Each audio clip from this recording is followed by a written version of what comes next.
Olá, este é o MacCast Economia Criativa. Eu sou Anderson Gurgel, professor e pesquisador das conexões entre a economia criativa e o mundo do entretenimento e do esporte. Aqui no Mackenzie, eu atuo na graduação e na pós-graduação, todos os cursos focados para a questão do entretenimento e do esporte, onde a economia criativa é um aspecto central.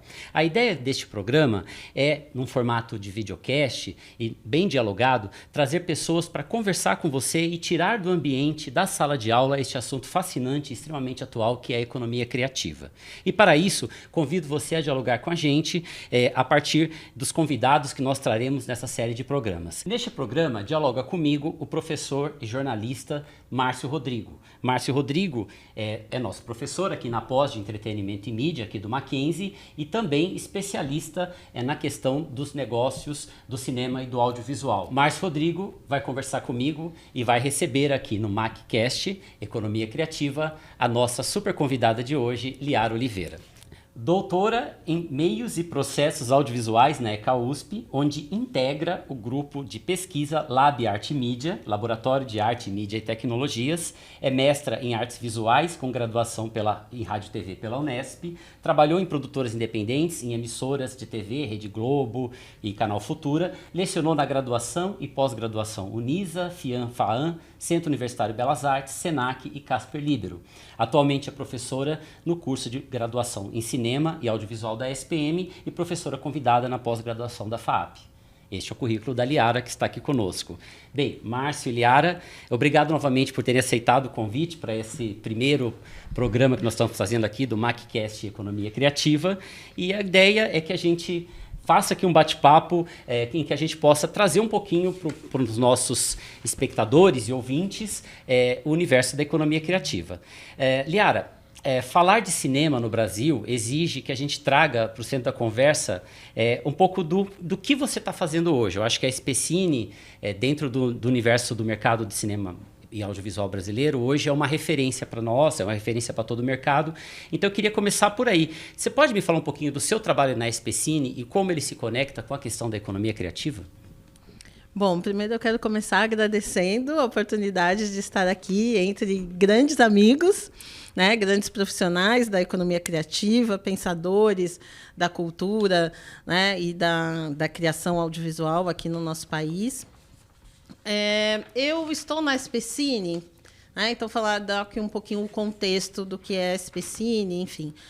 Eu estou na SPCine desde 2021, onde eu assumi como diretora executiva, e desde o ano passado eu assumi então como presidente e CEO da empresa. A SPCine, ela é uma empresa pública, né?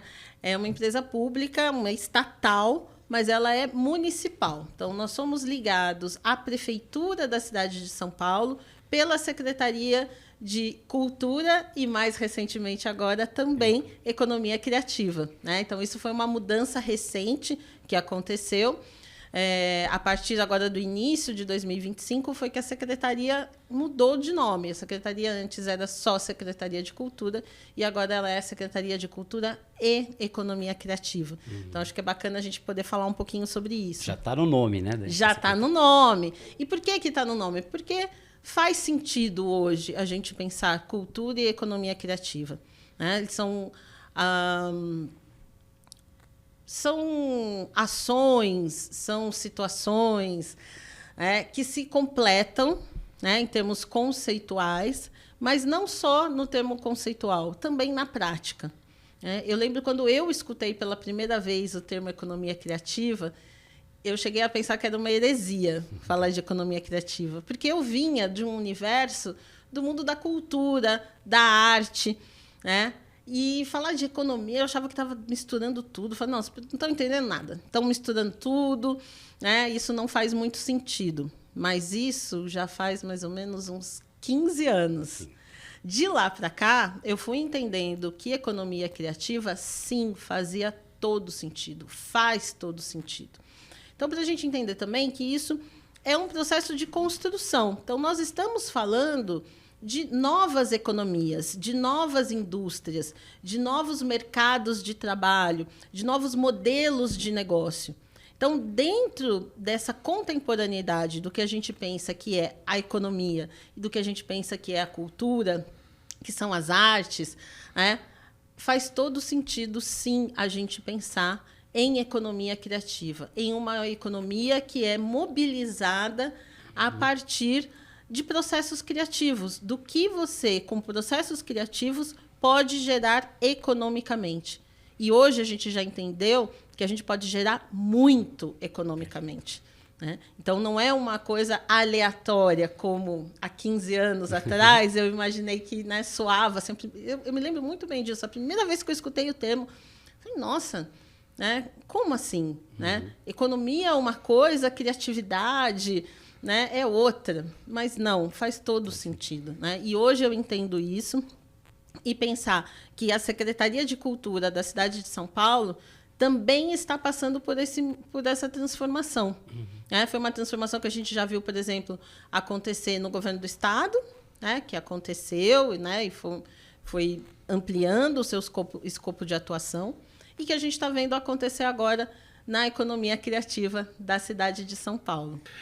Liara, nesse sentido, gostaria de te perguntar se a experiência da SPCine, que está completando nesse ano uma década de existência, se contribuiu, influenciou na decisão da própria Secretaria Municipal de se tornar de Cultura e Economia Criativa. Explico a minha pergunta. A SPCine, ela nasceu como uma autarquia, ela tem uma certa autonomia de decisão, inclusive orçamentária, dos projetos que vai apoiar, de todos os editais que vai criar e lançar. E de uma maneira que eu acompanho o setor e que eu não via, por exemplo, acontecer na própria Secretaria Municipal ao longo do período. Você acha que essa experiência tão bem sucedida da SPCine, né, junto com a Prefeitura, contribuiu para que a Secretaria Municipal de Cultura se tornasse Secretaria de Cultura e Economia Criativa? Eu acredito que sim. Nós temos agora um novo secretário de Cultura e Economia Criativa. Essa sugestão foi uma sugestão, né, que foi levada ao prefeito Ricardo Nunes através do secretário, mas o secretário Total Parente, que tem um entendimento muito amplo exatamente do campo, tanto da cultura quanto o da economia criativa, né? Então, no momento em que estava se configurando, né, uma nova gestão, mesmo, né, na recondução, né, na reeleição do prefeito Ricardo Nunes, se entendeu a importância de ampliar o escopo da secretaria, né, muito na chave do que a gente já estava observando em outras gestões. Mas eu acredito que sim, o exemplo da SPCine, né, atuando exatamente dentro do escopo da economia criativa, com certeza levou, né, a gestão municipal a entender que era necessário abarcar, né, a economia criativa de uma forma mais ampla e que a economia criativa dá retorno, né? Então, a economia criativa, ela gera empregos, ela gera renda, né? Ela gera postos de trabalho, né? Às vezes não gera o emprego regular, mas gera postos de trabalho, gera muitos impostos. E se a gente falar, por exemplo, do audiovisual, ele é uma economia que a maior parte, né? Hoje a gente sabe que em torno de 60% a 70% do que é gasto por uma produção audiovisual não é gasto dentro do audiovisual, é gasto em outros setores da economia. Então, é uma ação criativa, uma ação econômica criativa que gira o mercado de produção audiovisual, mas que faz girar também outras áreas da economia. Então, como, por exemplo, o que você consegue movimentar de catering, o que você consegue movimentar de movimentação turística, o que você consegue movimentar de movimentação de deslocamento de profissionais. Então, você precisa hospedar esses profissionais, você precisa, né, gastar com viagens para esses profissionais. Você precisa assistir. Né, quem produz audiovisual sabe que a gente está sempre acionando uma gama infinita de serviços, né? Desde costureira, tecidos, fabricação de figurinos, fabricação de cenários, equipamentos, importação de equipamentos. Então, é uma economia que, sim, é uma economia da criatividade, é uma economia criativa, mas que faz com que outros setores girem também economicamente, né? Então, eu acho que esse entendimento, e eu acho que quando a gente observa os 10 anos de atuação da SPCine, dá para ver muito claramente. Não que a gente não possa ver isso na atuação da própria Secretaria de Cultura, mas a SPCine traz isso de uma forma muito clara, como um caso muito evidente disso, né? Inclusive numericamente. Então, como que as ações que a gente aplica na SPCine, que a gente exerce na cidade, se multiplicam em outras áreas. Isso é muito evidente. Isso a gente acompanha, por exemplo, com a própria Secretaria da Fazenda. A Secretaria da Fazenda que passa para a gente todos os anos os números de quanto a economia criativa do audiovisual reverberou em outras áreas, né? E isso financeiramente, isso em números, isso em retorno de imposto para a cidade, né? Então, isso é algo que a gente consegue demonstrar a partir de números. E eu tenho certeza que o demonstrativo que a gente conseguiu fazer a partir da SPCine serviu como um bom exemplo para que se pensasse em adotar esse escopo mais amplo para a própria secretaria. São 10 anos, né, Liara? Vou aproveitar e trazer uma questão que eu queria muito te ouvir e que eu acho que vai ser interessante ter o Márcio aqui comentando, porque faz parte dos estudos dele. Em 10 anos, o cinema nacional passou por vários momentos, né, de penúria e agora está num momento interessante, talvez, pelo menos sob o meu ponto de vista, é isso que eu queria te ouvir, após o primeiro Oscar, o sucesso do Ainda Estou Aqui. Eu queria um pouco da sua visão, de quem está, desses 10 anos, já há muito tempo trabalhando com essa área, de realmente a gente vive um momento especial para o cinema brasileiro e de que maneira a SPCine se posiciona nesse contexto. Bom, é um momento especialíssimo, né, para o cinema brasileiro. Então, né, nós tivemos, obviamente, né, essa coroação midiática. Mas já tivemos momentos muito ruins também, já né? Tivemos momentos muito ruins, né? Mas a gente está nesse momento, num momento muito especial. Então, a gente teve essa coroação midiática com o Oscar, né? Mas a gente está numa fase muito boa, né? Assim, de participação internacional. Então, sim, o Oscar é super importante, a gente queria muito, a gente vibrou muito, mas a gente acabou de ganhar também um Urso de Prata em Berlim. Né? Esse ano, o Festival de Cannes, que começa em breve, né, tem uma seleção enorme de projetos e filmes brasileiros. O Festival de Berlim, no começo do ano, também tinha uma seleção enorme. Assim, a gente bateu recorde de projetos brasileiros selecionados, né? Tanto para o festival quanto para o mercado. E agora, em Cannes, a mesma coisa. Então, a gente tem muitos projetos, além dos filmes prontos, a gente tem projetos selecionados, né? Projetos em andamento. O Brasil é o país de honra, né? No Festival de Cannes esse ano. Não só em Cannes, no Festival de Cannes, no mercado, né? no marché do filme, mas também será o país homenageado em Cannes Lions, que é o maior festival de produção audiovisual de conteúdos publicitários, né? Então, assim, a gente está numa fase de evidência. E isso não é à toa, isso não é algo que está simplesmente pipocou do ano passado para esse ano. Isso faz parte de uma construção, né? Então, investir na cultura brasileira, investir na economia criativa do audiovisual brasileiro, isso faz diferença. E a gente está vendo um pouco desses frutos. Ouso dizer que poderíamos estar vendo até mais, né? Mas a gente está realmente colhendo um pouco os frutos de um trabalho que vem sendo desenvolvido. Então, se a gente pegar o histórico da SPCine de 10 anos, nesses 10 anos, a SPCine acompanhou também o mercado de produção audiovisual do brasileiro. E não foi um período simples, né? Foi um período complexo, um período de muitas mudanças, né? Mais investimento, menos investimento, pandemia, né? Desmonte, enfim. Então, foi um período extremamente complexo. Mas a empresa conseguiu se manter, né? E por que a empresa se manteve? Por conta dessa conexão muito pragmática com a Prefeitura de São Paulo, né? Então, da Prefeitura entender a importância de se manter uma empresa como a SPCine, funcionando, atuante, né? Assim, executando política pública, né?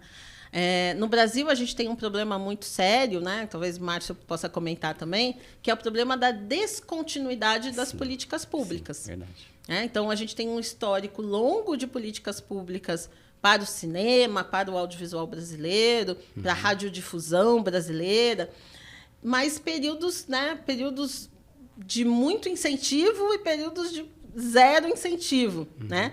E no meio desse sobe e desce, as pessoas tentando sobreviver. Os artistas, os criadores, os produtores, os técnicos, né? Tentando sobreviver no meio a tantas mudanças. Aproveitando até a sua deixa, o Márcio tem um estudo sobre isso, enfim, acompanha há muito tempo, até para quem está, né, nos acompanhando aqui, ter uma perspectiva um pouco mais aprofundada. Márcio, você poderia falar um pouquinho desses vai e vens da nossa cultura ligada à gestão do audiovisual brasileiro? Eu sei que você tem aí um grande conhecimento no assunto. Eu vou pegar a carona numa parte da resposta da Liara, quando ela fala dessa descontinuidade.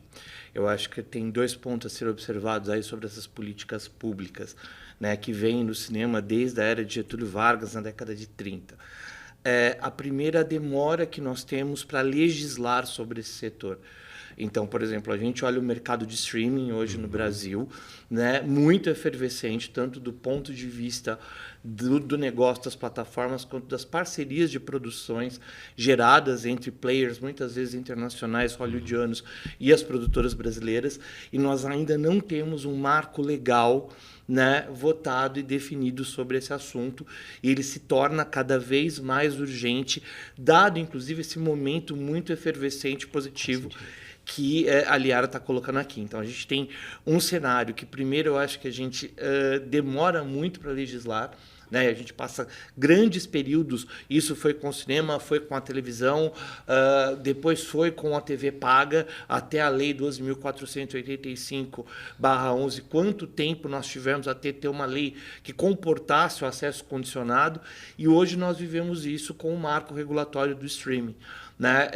E o audiovisual brasileiro independente, eu vejo ele como muito resiliente, porque apesar de todos os contratempos e de políticas de desmanche e descontinuidade, nós insistimos em produzir cinema e audiovisual de maneira geral independente no Brasil.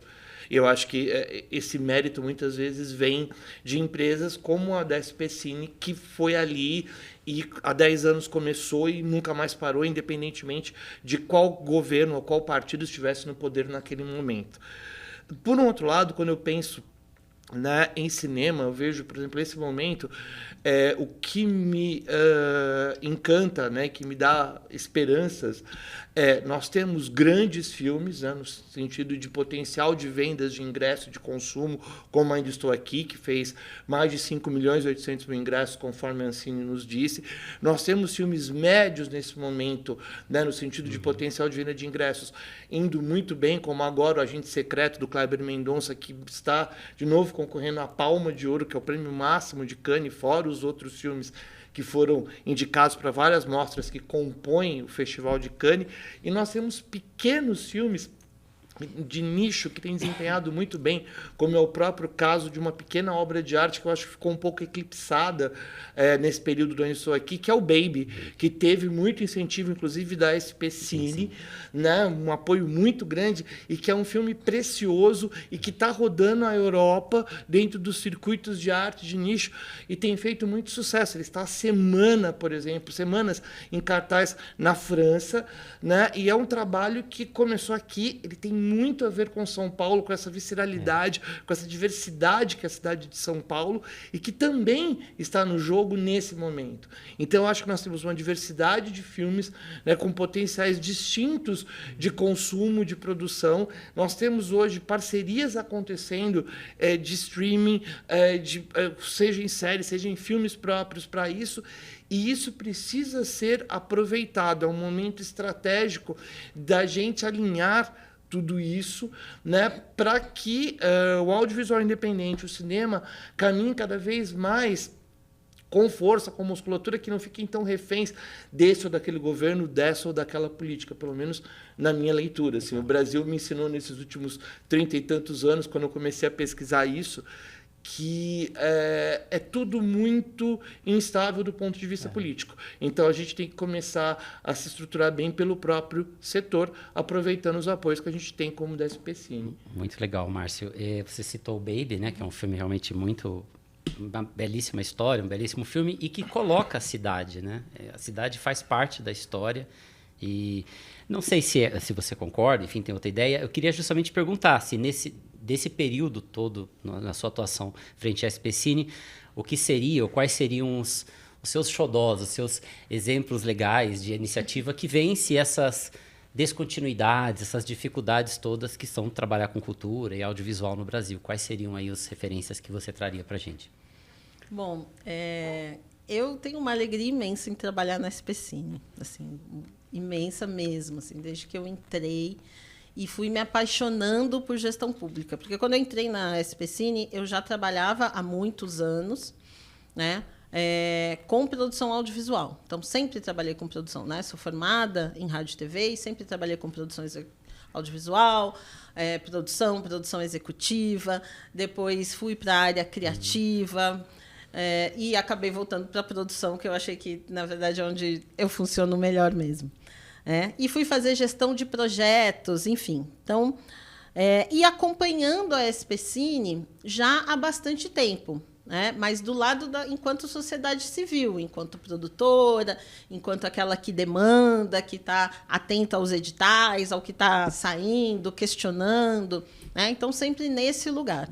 Quando eu passo a integrar a SPCine a partir de 2021, então, né, a gente, né, diz no jargão, né, mudou o lado do balcão. Então, quando eu mudo de lado do balcão, aí eu começo realmente a conhecer melhor o trabalho da SPCine e a me aprofundar nesse trabalho para eu poder entender e para poder dar continuidade, para propor coisas novas também, né? Então, esse foi um momento bem especial de eu ir entendendo como a SPCine funcionava. E depois, na sequência, também consegui, né, entender o que precisava ser mantido, o que era inegociável na nossa prática cotidiana ali da gestão.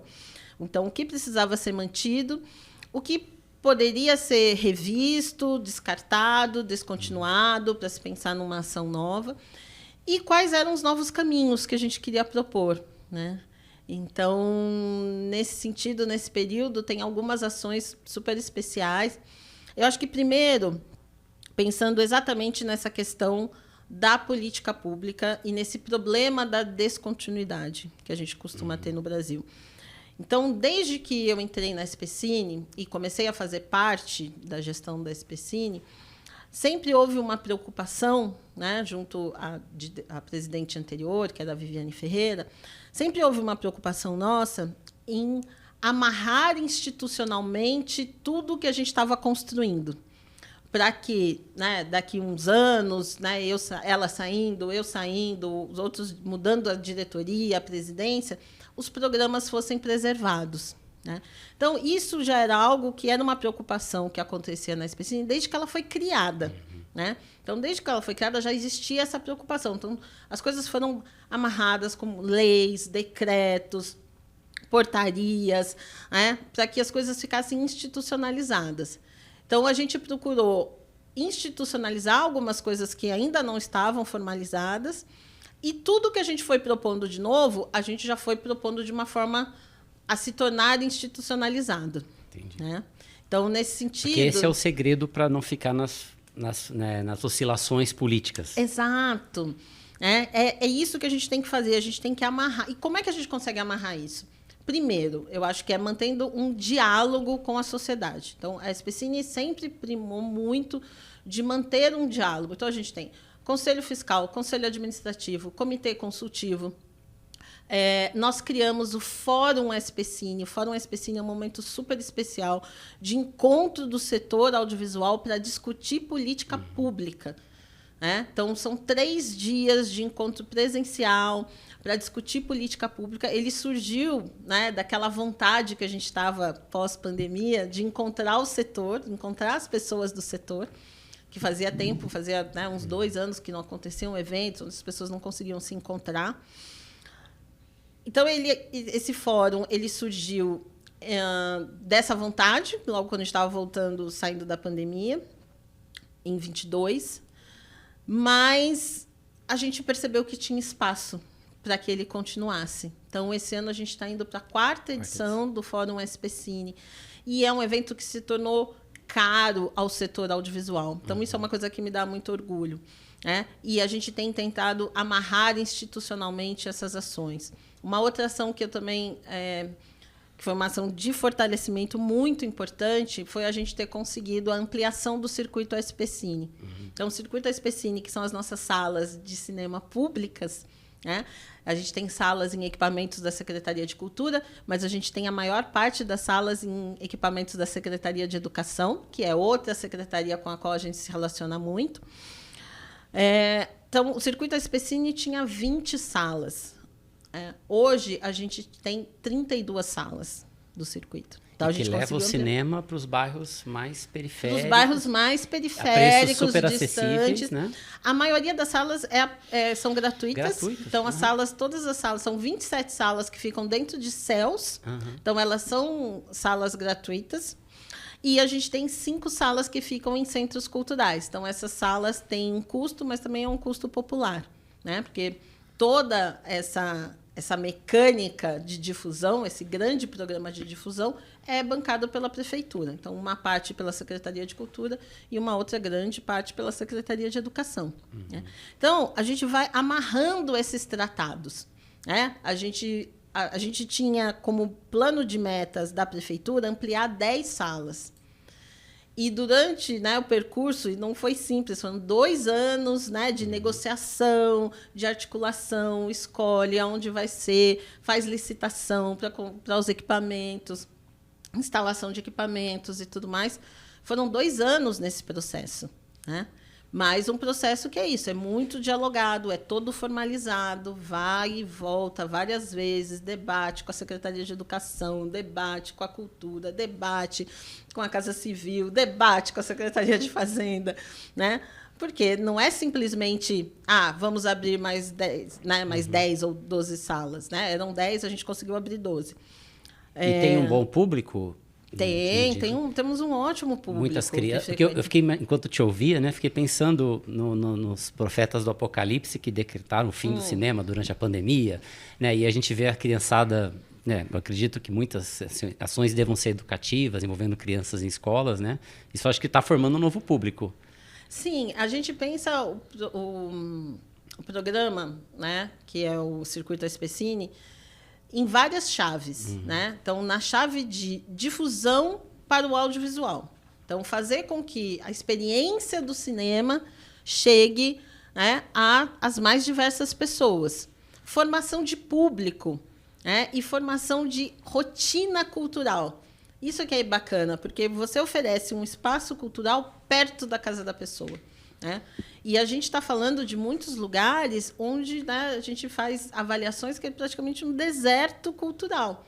Né? A gente não tem outros equipamentos. Às vezes tem um céu e uma casa de cultura. Né? E você não tem teatros privados, você não tem sala de espetáculo, você não tem, né, nada disso. Então, aqueles equipamentos acabam se tornando referência para as pessoas. Então, quando a gente amplia o escopo de oferta cultural, a gente está também criando hábitos culturais naquelas pessoas. Não só o hábito do cinema, mas uma pessoa que tem o hábito de ir ao cinema, ela começa a ampliar os seus hábitos culturais. Né? Então, por exemplo, aos domingos, a sessão de cinema dentro do CELS, ela funciona como um atrativo para as pessoas do território, para as famílias do território.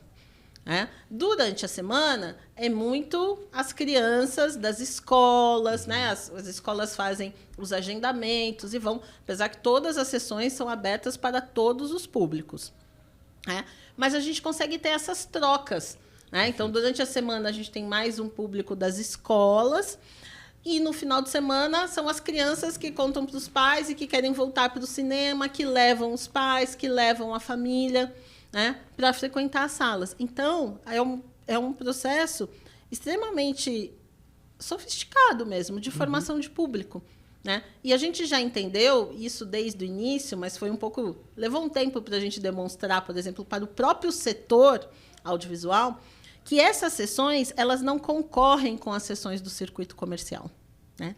E aí é que eu acho que está uma sacada, por exemplo, né, voltando para o assunto da economia criativa. Os filmes, as animações, o que passa é o que está fora do circuito no momento, ou qual é a lógica? Não, o circuito SPCine ele acompanha o circuito comercial, né? Em geral, os filmes entram em cartaz no circuito SPCine depois de terem entrado no circuito comercial. Antes da pandemia, quando tínhamos outros hábitos, essa janela entre o filme estrear no circuito comercial e estrear na sala pública, ela era de 3 meses, mais ou menos, 90 dias. Às vezes 100 dias. Né? Então, a gente tinha... Então, o filme ficava no setor, né, no privado, acabava, e aí, depois de um tempo, ele entrava no circuito SPCine. As janelas, hoje, do audiovisual se encurtaram. Né? Então, mesmo as janelas comerciais são mais curtas. Então, o filme fica menos tempo no circuito comercial, porque logo depois ele já vai para o streaming. Né? Então, assim, hoje, a janela entre a estreia comercial e a estreia no circuito é de 3 semanas. Às vezes, é de 2 semanas. Caramba. Às vezes, no caso de filmes brasileiros, a gente tem estreias concomitantes. Né? Porque, muitas vezes...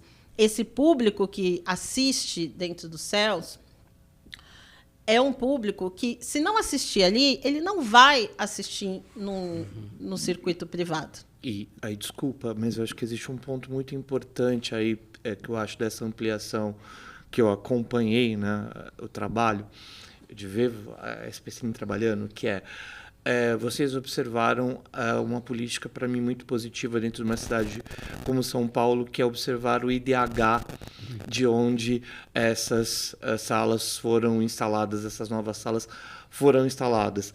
E isso trouxe, quer dizer, acesso ao cinema em regiões que estão muito distantes, mesmo de um shopping que tem um circuito de cinema comercial. Né? Obviamente, a gente teve toda uma mudança de hábitos de consumo, como você pontuou aqui na tua conversa, na sua fala, mas eu acho que o fato de ter se desenhado um mapa que se ampliou um circuito em 60% do número de salas, observando essa política de se observar qual o índice de desenvolvimento humano daquele bairro, daquela região, com os lançamentos hoje, é muito significativo para as próprias pessoas que moram nesses locais, né? E é por isso que a gente diz que o público do circuito SPCine, o circuito SPCine forma público para o circuito comercial. Porque uma família que tem o hábito de ir ao circuito SPCine, por exemplo, ela não vai toda semana no circuito comercial. Mas quando ela tem uma oportunidade especial, é um aniversário da criança, é um casal de namorado que quer, né, namorado e o namorado que querem combinar porque querem fazer um programa diferente, eles vão. Né?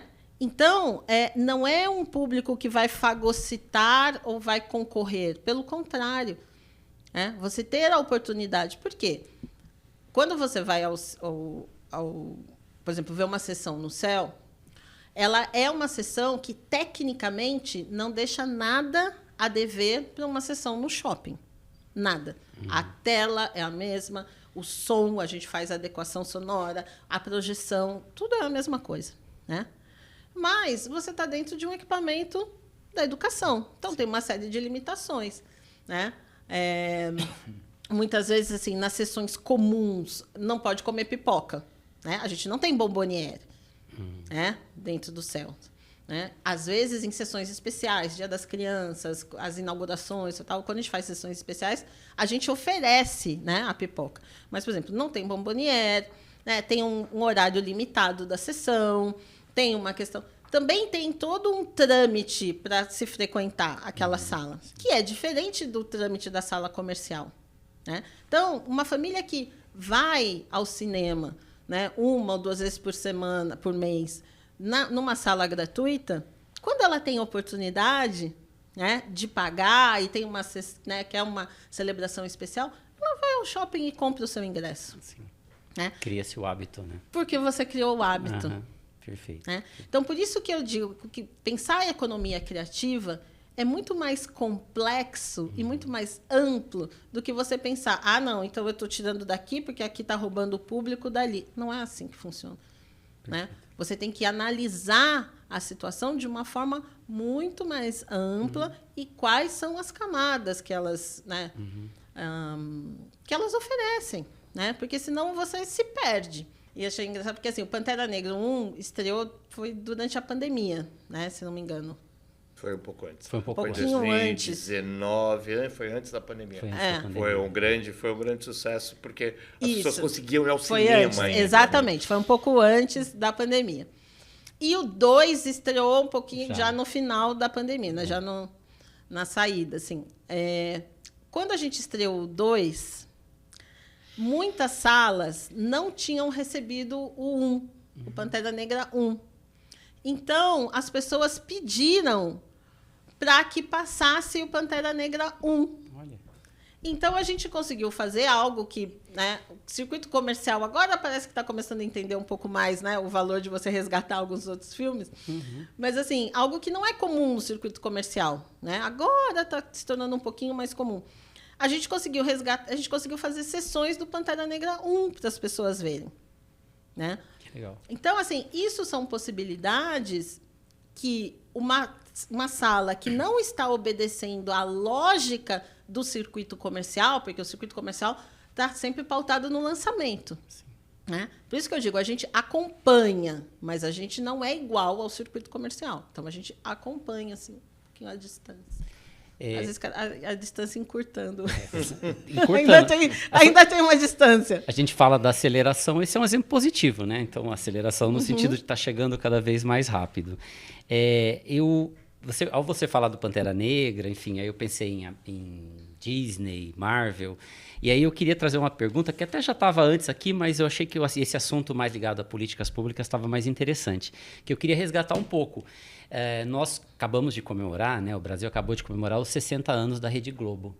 E aí eu queria ouvir vocês, né, como pessoas que acompanham o audiovisual há muito tempo, um pouco das possibilidades que a gente tem, quer dizer, o quanto a televisão ser tão forte no Brasil contribui para essa cultura ampla, inclusive cinema do audiovisual, ou cria dificuldades, ou isso é uma oportunidade até para parcerias também. Enfim, queria ouvi-los um pouco a respeito desse momento. Não é qualquer coisa, o show foi incrível, enfim, de comemoração, e a gente sabe que tem uma importância aí na sociedade brasileira muito grande, né? A questão da televisão brasileira.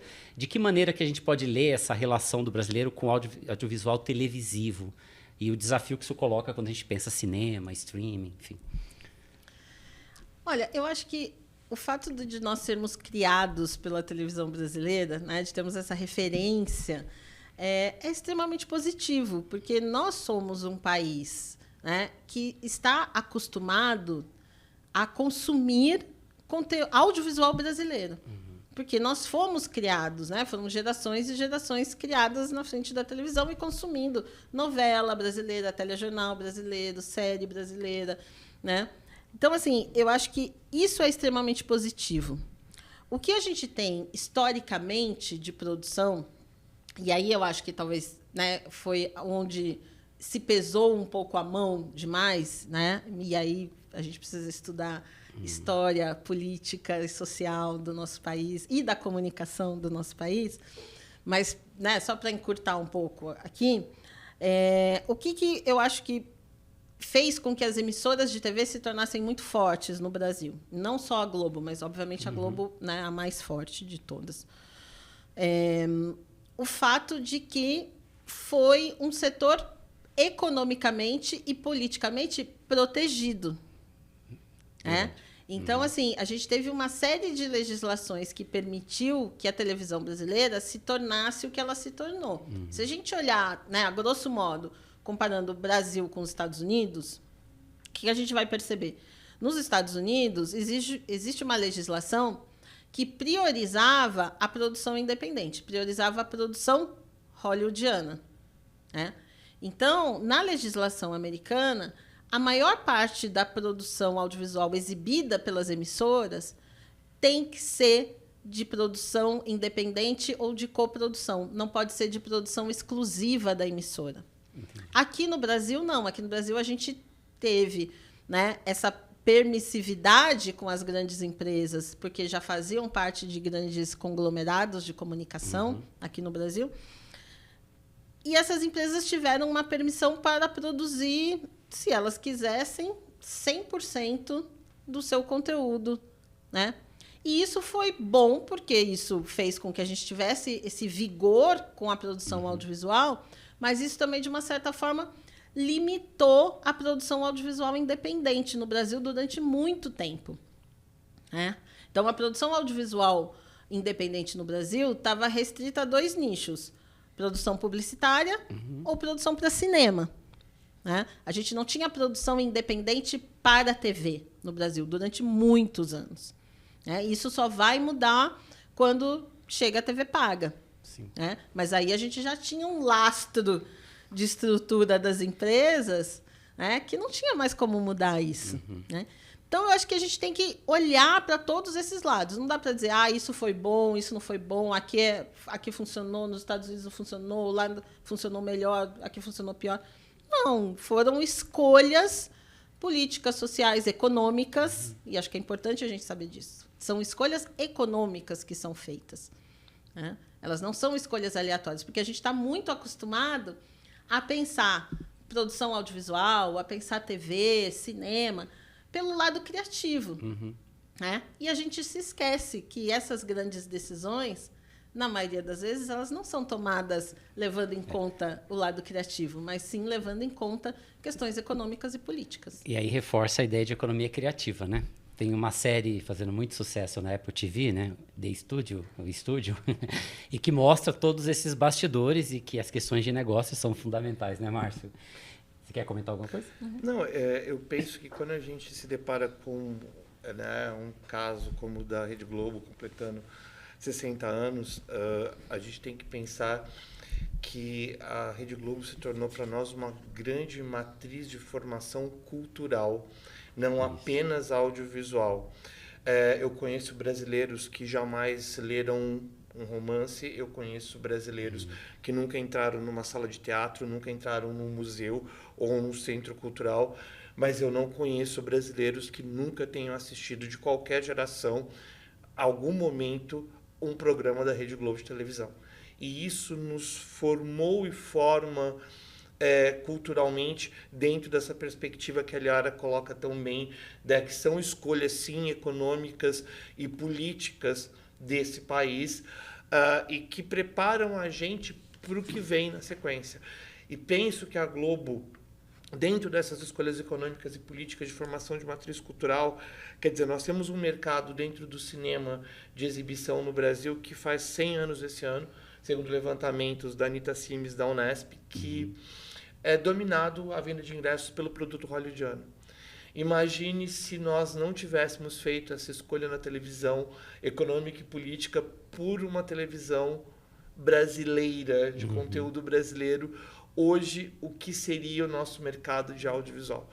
Né? Então, claro, nós temos toda uma discussão a ser feita aí dessas escolhas econômicas, políticas, essa produção não independente que reinou durante décadas na TV brasileira e na própria Globo, mas, por outro lado, a gente tem que sempre pensar também na perspectiva de o quanto nós temos uma produção audiovisual brasileira, quanto temos um mercado de audiovisual brasileiro, uma matriz de formação por esse audiovisual por conta dessa televisão. Muito legal. Enquanto eu te ouvia, pensava nas várias questões que eu vi em redes sociais no dia do show dos 60 anos, né, de uma lembrança que é afetiva. As pessoas lembram dos momentos importantes por esse letramento que a televisão cria, né? Isso vai me permitir trazer para vocês uma última pergunta, porque, gente, quando o papo é bom, passa muito rápido, né? Enfim, mas vamos aqui para uma última questão que eu queria colocar, que conecta um pouco do que vocês já estavam falando sobre esse papel da TV brasileira, mas eu queria voltar um pouco na formação para trabalhar com audiovisual. A gente vê, quando a gente olha as universidades, né, muitos cursos de cinema, de audiovisual.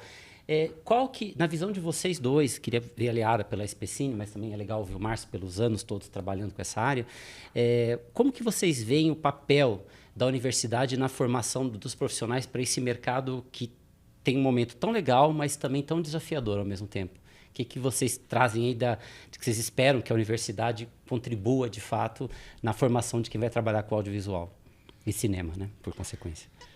Eu acho que a gente vive um desafio que não é só da formação do profissional do audiovisual. A gente vive um desafio que também não é só do Brasil, eu ouso dizer. Mas, enfim, vamos falar da nossa realidade aqui. É um desafio de você aproximar a universidade do mercado de trabalho. Aproximar a realidade da universidade, o que você aprende na universidade, com a realidade do que acontece no mercado. Né? Então, primeiro, acho que esse é um grande desafio que não é só um desafio do audiovisual. Quando a gente fala de audiovisual, eu acho que, enfim, a gente tem esse desafio posto, a gente tem o desafio das novas tecnologias, dos novos modelos de negócio, que mudam cada vez mais rápido. Então, a gente já está atrasado para legislar o streaming. O streaming já teve o seu ápice, já está entrando em crise, já está tendo outros formatos. E a gente ainda não alcançou para legislar. Então, assim... a própria TV vem com novas questões agora. A própria TV, né? A gente já tá atrasado para discutir a TV 3.0, que é a TV conectada. Isso mesmo. São novos desafios, novas oportunidades.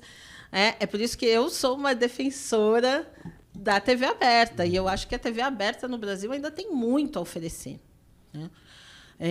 Então, quando a gente vê todos esses desafios... Então, assim, mudanças tecnológicas, mudanças em formato de...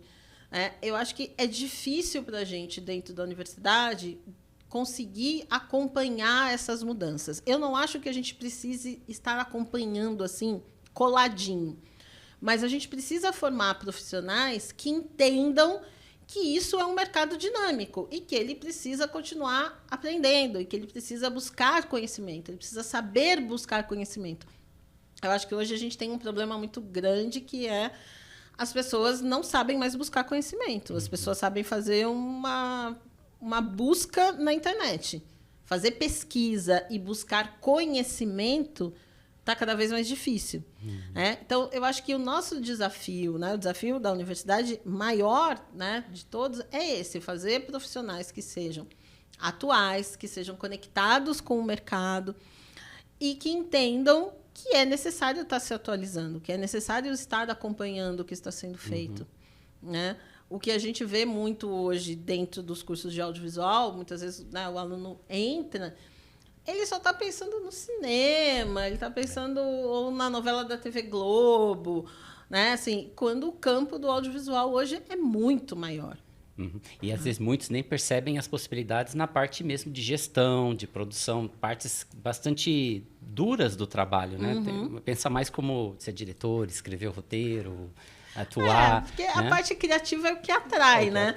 Mas a gente precisa entender que é preciso que isso seja um negócio. Sim. A gente precisa ganhar dinheiro, as pessoas precisam ganhar dinheiro, os artistas precisam ganhar dinheiro, precisam ser remunerados, precisam ter dignidade através do seu trabalho. Né? E que isso não é feio, isso não é errado, isso é super certo. Entendeu? É claro, a gente vive sempre o dilema, né? Quem trabalha com comunicação, quem trabalha com... A gente está sempre vivendo o dilema, né? Eu vou mais para o lado da arte, do experimental... Né? Ou eu vou mais para a arte do mercadológico, do que tem grande público, do que dá mais retorno financeiro e tal. E esse é um dilema eterno de quem trabalha com arte, com cultura, né? Com produção audiovisual, com criatividade. É um dilema eterno. E vai ter momentos da sua vida que você vai estar pendendo mais para um lado, vai ter momentos que você vai estar pendendo mais para o outro.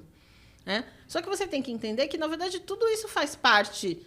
Né, do setor audiovisual. Então, faz parte você ter o filme, o curta-metragem experimental, e faz parte você ter o grande filme internacional de grande bilheteria. Entre um e o outro, existe um setor muito amplo, muito complexo, cheio de muitas possibilidades. Muito legal. Né? E a gente não precisa ficar restrito a trabalhar em uma área ou outra. Até eu, hoje, quando estou, né, na gestão pública, a gente fica ali definindo. Eu vou lançar um edital para curta-metragem, para longa de baixo orçamento ou para longas com alto orçamento, com alto potencial de público. Né? Eu tenho que equilibrar. Eu não posso ficar fomentando só uma área em detrimento de outra área. né? E eu tenho que entender que o setor audiovisual é tudo isso.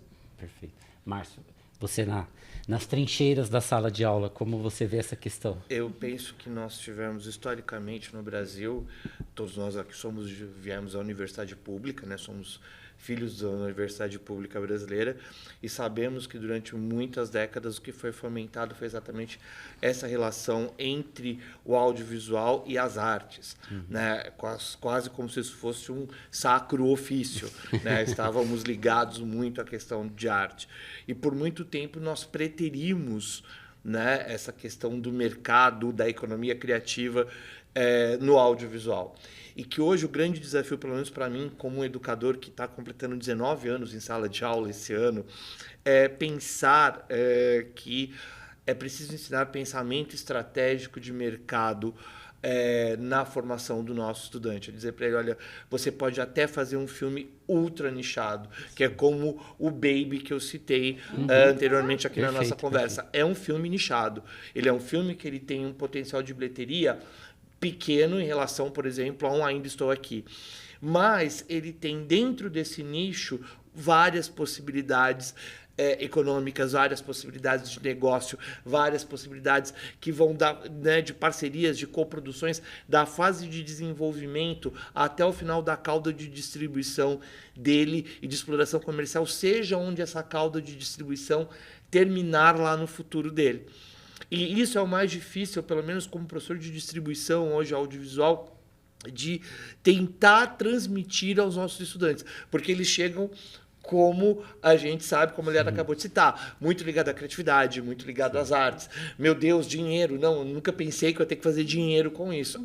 Mas como um profissional de qualquer área, você tem que fazer dinheiro aqui também. Como um médico tem que cobrar por sua consulta, como um advogado, né, vai cobrar os seus honorários pelas causas que ele defendeu e assim por diante. Como um professor precisa ser remunerado, sim, perfeito, né? Perfeito. Não, esse eu trabalho pela fama e pela fortuna. Eu queria dizer que eu trabalho por fama e fortuna. Enfim, eu acho que não podíamos ter um melhor jeito para mostrar um pouco, a partir da experiência da Liara e do mundo do cinema e do audiovisual, a questão da economia criativa nesses territórios do audiovisual e do cinema. Sou muito grato, Liara, por você ter podido dedicar um pouco do seu tempo a estar aqui conosco, Márcio, pela parceria. A ideia desse programa, aqui, inclusive feito aqui nos estúdios do MacPlay, a quem também agradeço pela oportunidade, é fazer uma pequena série de encontros com pessoas da economia criativa, conectando com entretenimento, conectando com esporte, que são áreas que são caras para a gente aqui no Mackenzie, né, que a gente vem agora explorando nos nossos cursos de pós, onde o Márcio é professor, e onde a gente recebe a Liara também para conversar com os alunos na oportunidade logo após esse encontro. Então, eu agradeço a vocês por terem estado conosco nessa experiência MacCast Economia Criativa. Obrigado novamente, Liara, pela oportunidade, Márcio, e até uma próxima.